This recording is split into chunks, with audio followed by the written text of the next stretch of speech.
ஹே everyone, நான் உங்கள் கார்த்திக். இன்றைக்கான எபிசோட் கால் வலிக்கான எபிசோட். ஜென்ரலாக கால் வலி எதனால ஏற்படுதுன்னு பார்க்கும்போது, கொஞ்சம் வெயிட் அதிகமாக இருக்கவங்களுக்கு கால் வலி ஏற்படும். அப்புறம் ஒரு தப்பான பொசிஷனில் ரொம்ப நேரம் உட்காந்துக்கிட்டே இருக்கிறதுனால கால் வலி ஏற்படும். அல்லது ரொம்ப நேரம் நின்றுக்கிட்டே இருக்கிற மாதிரி வேலை பார்க்குறீங்க அப்படின்னாலும் கால் வலி ஏற்படும். அல்லது ரொம்ப நேரம் நடந்துக்கிட்டு இருந்தாலும் கால் வலி ஏற்படும். அதை அட்ரஸ் பண்ணுறதுக்காக இன்றைக்கான யோகா. இந்த யோகாவில் முட்டிக்கு பின்னாடி இருக்கிற மசில்ஸ், தொடை பகுதியிலையும் கீழே கெண்டகால் பகுதியிலையும் இருக்கிற மசில்ஸை ஸ்ட்ரெச் பண்ணுறதுக்கான யோகா தான் பண்ண போகிறேன். இந்த யோகா பண்ணுறதுக்கு நான் இந்த யோகா பிளாக்குங்கிற ஒன்று நான் யூஸ் பண்ணுறேன். இந்த ஒரு பாதிய வீடியோவில் யோகா பிளாக்கோடு எப்படி பண்ணுறதுங்கிறத சொல்லுவேன். இன்னொரு பாதி வீடியோவில் யோகா பிளாக் இல்லாமல் எப்படி வெறுமனையாக பண்ணுறது அப்படிங்கிறத சொல்லியிருப்பேன். உங்களுக்கு எப்படி தோணுதோ அதுக்கு தகுந்த மாதிரி பண்ணிக்கோங்க. இந்த யோகா சின்னவங்கலேருந்து வயசானவங்க வரைக்கும் யார் வேணால் பண்ணலாம், எப்போ வேணால் பண்ணலாம். பட் சாப்பிட்டு முடித்தோடனே பண்ணுறது இதை நான் ரெக்கமெண்ட் பண்ண மாட்டேன். ரொம்ப சிம்பிளான யோகா தான். இந்த யோகாவில் நம்ம முதுகை வளைச்சி முதுகை நிமித்துவோம், அவ்வளோதான் பண்ணுவோம். பட் அப்படி பண்ணும்போதே நமக்கு பின்னாடி தொடை பகுதியில் இருக்க கெண்டைக்கால் அந்த ஹாம்ஸ்ட்ரிங் மசில்ஸ்லாம் ஆக்டிவேட் ஆகிறது உங்களால் உணர முடியும். இந்த யோகாவில் நீங்கள் எவ்வளோ தூரம் குனிகிறீங்க அப்படிங்கிறது முக்கியம் கிடையாது.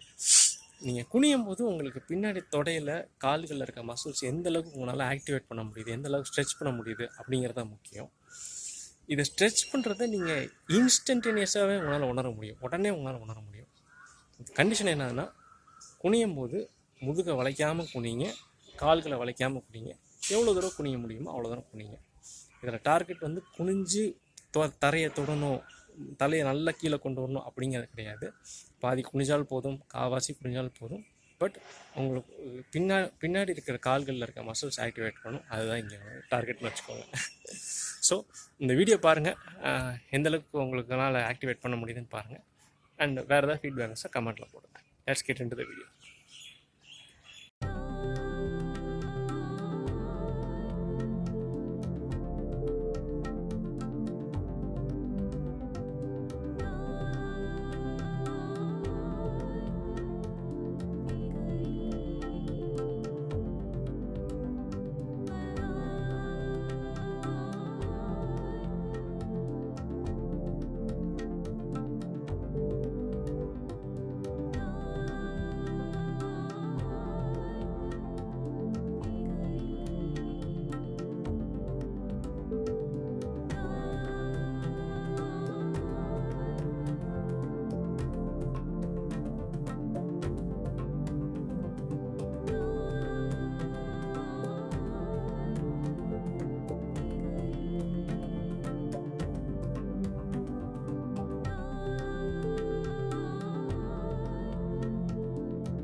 ஐ ஹோப் இந்த வீடியோ உங்களுக்கு யூஸ்ஃபுல்லாக இருக்கும் நான் நம்புகிறேன். உங்களுடைய உறவினர்கள், நண்பர்கள் யாருக்காவது இந்த கால் வலி இருந்துச்சு அப்படின்னா அவங்களுக்கும் இந்த வீடியோ ஷேர் பண்ணியிருக்கோங்க. வேறு ஏதாவது உங்களுக்கு பிரச்சனை இருக்குல்ல, அதை கமெண்ட் பாக்ஸில் போடுங்க. அடுத்த வீடியோவில் வேறு ஒரு பிரச்சனைக்கான சொல்யூஷனோட சந்திக்கிறேன். நன்றி, வணக்கம்.